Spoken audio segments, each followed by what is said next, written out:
નમસ્કાર. કોર્સ 6 ગણિત વિષયમાં ફરીથી આપનું સ્વાગત છે. ગયા વખતે આપણે ગણિત વિષયનું સૌંદર્ય, ગણિતનું મહત્વ અને ગણિત વિષય દ્વારા વિદ્યાર્થીઓમાં કેવા કેવા ગુણોનો વિકાસ કરી શકાય, કયા કૌશલ્યોનો વિકાસ કરી શકાય તેના વિશે વાત કરી હતી. આજે આપણે ગણિત વિષયમાં આગળ ગાણિતિક જ્ઞાનના સ્વરૂપો અને ત્યાર પછીનો આપણો મુદ્દો છે સંકલ્પનાઓનો વિકાસ.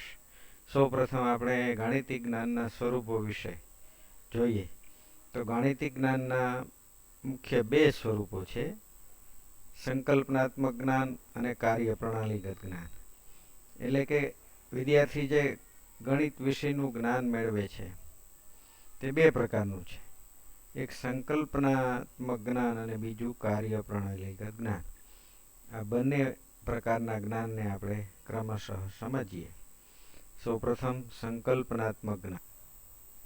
સૌપ્રથમ આપણે સંકલ્પનાત્મક જ્ઞાન વિશે સમજ મેળવીએ. મોડ્યુલમાં આપેલી સંકલ્પનાત્મક જ્ઞાનની વ્યાખ્યા મુજબ સંકલ્પનાત્મક જ્ઞાન વિશે ડૉક્ટર ચંદ્રકાંત ભોગાયતા સાહેબ જણાવે છે કે કોઈ પણ પદાર્થ કે ઘટના વિશેની સંકલ્પના એટલે પદાર્થ કે ઘટનાના ચોક્કસ રીતે જોડાયેલા વિશિષ્ટ,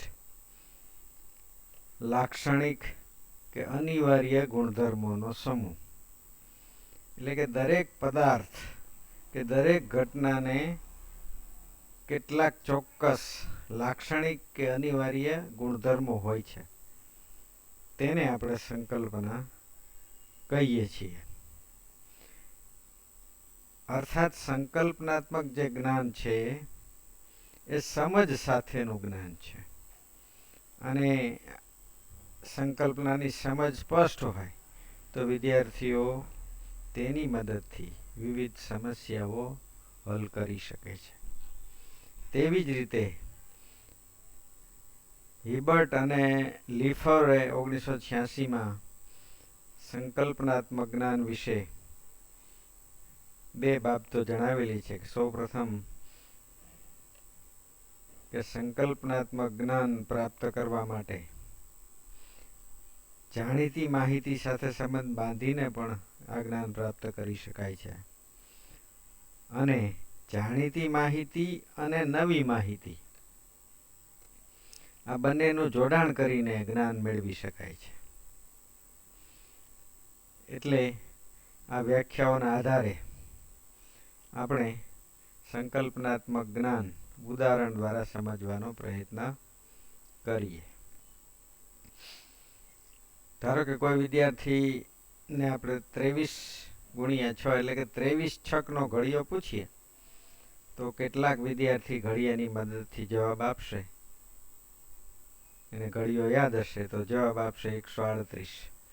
કેટલાક વિદ્યાર્થીઓ સાદો ગુણાકાર કરશે નોટપેનની મદદથી અને જવાબ આપશે 138. કેટલાક વિદ્યાર્થીઓ એવા હશે જેની સંકલ્પના સ્પષ્ટ હશે, ગુણાકારની સંકલ્પના સ્પષ્ટ હશે કે 23x6, 23 છક એ છે શું હકીકતમાં? તો 23 છક એ આખરે તો ગુણાકાર જ છે. અને એ ગુણાકારને પણ વિભાજન દ્વારા કેવી રીતે કરી શકાય એની સંકલ્પના એની સ્પષ્ટ હશે. તો એ 23નું વિભાજન 20ને 3માં કરશે અને મૌખિક રીતે 20x6 કરીને 120 મેળવશે અને 3x6 કરીને 18 મેળવશે. બંનેનો મૌખિક સરવાળો 120 + 18 બરાબર 138 કરી શકશે. એટલે કે તેની સંકલ્પના સ્પષ્ટ હશે. એ આ રીતે પણ જવાબ આપી શકે છે. હવે જોઈએ કાર્યપ્રણાલીગત જ્ઞાન એટલે શું. કાર્યપ્રણાલીગત જ્ઞાનમાં વિદ્યાર્થી ગોખણપટ્ટી કરે છે, એટલે સમજ વિના જ્ઞાન મેળવે છે. કોઈ પણ વસ્તુની સમજ વિના પાકું કરી લે છે, પણ તેની પાછળનું કારણ તેમને ખ્યાલ હોતો નથી. તેને યંત્રવત મેળવેલું જ્ઞાન પણ કહી શકાય. દાખલા તરીકે સૂત્ર ભૂલાઈ જાય તો વિદ્યાર્થી ઉકેલ ન મેળવી શકે. ઘણી વખત બાળકો એકને એક રીતના દાખલા ગણે છે, નવી રીતનો દાખલો આવે એટલે મુશ્કેલી અનુભવે છે. તેનો અર્થ એ થાય કે તેમણે મેળવેલું જે જ્ઞાન છે એ સંકલ્પનાત્મક ઓછું છે, કાર્યપ્રણાલીગત વધારે છે. દાખલા તરીકે એક અહીંયા તમારી સામે ઉદાહરણ છે કે લંબચોરસની પરિમિતિનું સૂત્ર 2 (L+B).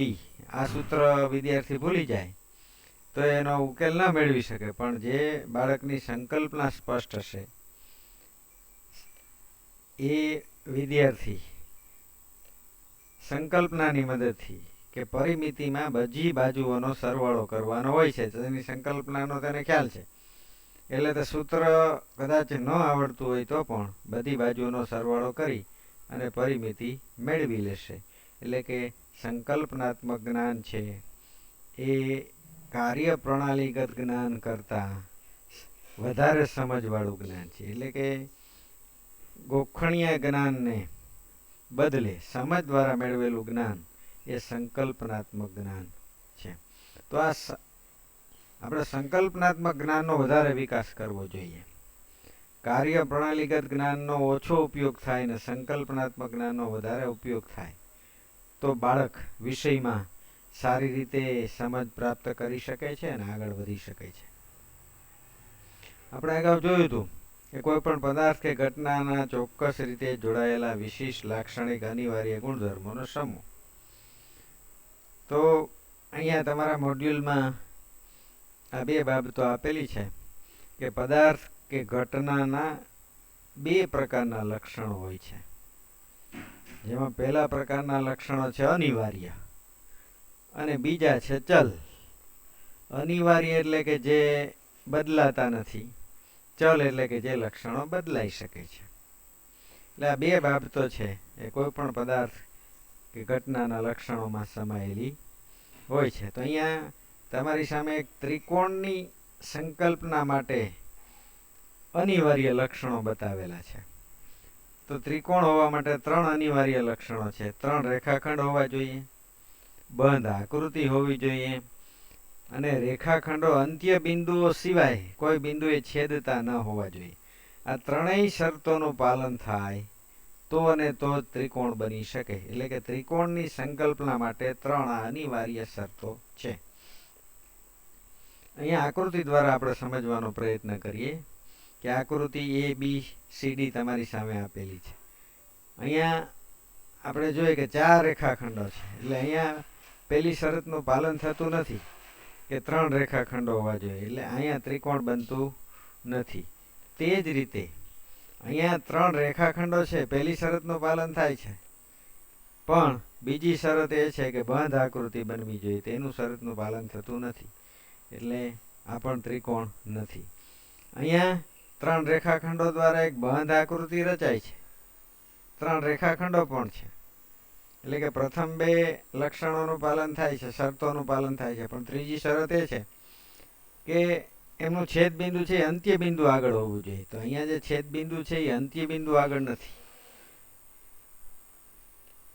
અહીંયા છેદ બિંદુ અંત્ય બિંદુ આગળ છે, અહીંયા છેદ બિંદુ અંત્ય બિંદુ આગળ છે, પણ અહીંયા જે છેદ બિંદુ છે એ અંત્ય બિંદુ આગળ નથી, એટલે ત્રીજી શરતનું પાલન થતું નથી.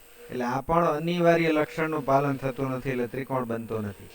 આકૃતિ ડીમાં ત્રણેય અનિવાર્ય શરતોનું પાલન થાય છે, એટલે કે આકૃતિ ડી છે એ ત્રિકોણ બને છે.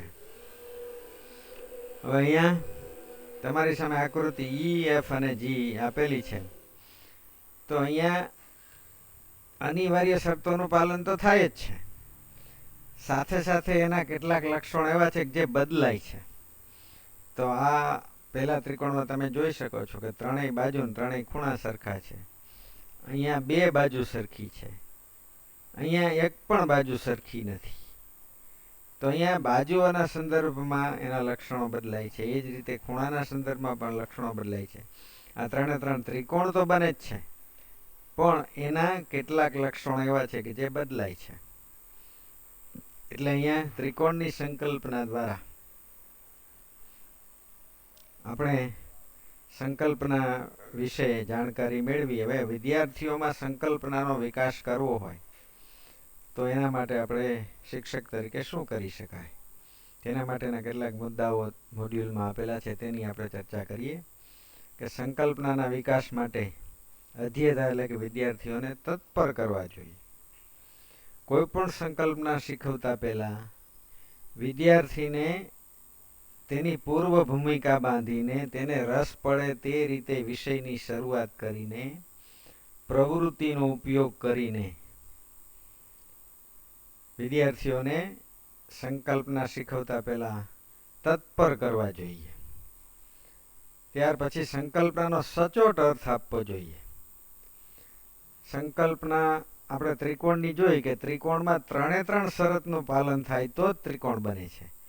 કોઈ પણ એક શરત ઓછી હોય તો ન ચાલે. એટલે કે સંકલ્પનાનો સચોટ અર્થ આપણે આપવો જોઈએ અને સંકલ્પનાને અનુરૂપ ત્રાદ્રશ્ય અનુભવો પૂરા પાડવા જોઈએ. એટલે વિદ્યાર્થીઓને પ્રવૃત્તિ દ્વારા દિવાસળીની મદદથી, કાગળ કટિંગની મદદથી, રંગપૂર્ણીની મદદથી કે વિવિધ પ્રવૃત્તિઓ દ્વારા ધોરણ 1 થી 5ના બાળકોને સંકલ્પનાના વિકાસ માટે મૂર્ત વસ્તુઓના ઉપયોગથી તેમને અનુરૂપ અનુભવો પૂરા પાડવા જોઈએ. વિદ્યાર્થીઓની સંકલ્પના બરાબર છે કે કેમ તેની સમજની પણ ચકાસણી કરવી જોઈએ. તો એના માટે આપણે વિદ્યાર્થીઓ માટે પ્રવૃત્તિ દ્વારા કે નાના નાના પ્રયોગો દ્વારા કે વિદ્યાર્થીની સંકલ્પના સ્પષ્ટ છે કે કેમ તેની ચકાસણી કરવી જોઈએ. અને વિદ્યાર્થીઓમાં સંકલ્પનાત્મક જ્ઞાન પ્રાપ્ત થયા પછી એ જ્ઞાનનો જો ઉપયોગ ન થાય તો એ જ્ઞાન છે એ ચિરસ્થાયી બનતું નથી. એટલે વિદ્યાર્થીઓને સંકલ્પનાનું ઉપયોજન કરવાની પૂરતી તક પણ આપવી જોઈએ અને વ્યવહારમાં પોતે મેળવેલા જ્ઞાનનો ઉપયોગ વિદ્યાર્થીઓ કરે તો તેનું જ્ઞાન છે એ ચિરસ્થાયી અને ખૂબ જ લાંબા સમય સુધી ટકી શકે છે અને વિદ્યાર્થી જે તે વિષયમાં પણ આગળ વધી શકે છે. એટલે સંકલ્પનાના વિકાસ માટે શિક્ષકે આ 5 બાબતોનો ખ્યાલ રાખવો જોઈએ અને 5 મુદ્દાઓ તમારા માટે પણ ડીએલએડની પરીક્ષા માટે પણ ખૂબ જ અગત્યના છે.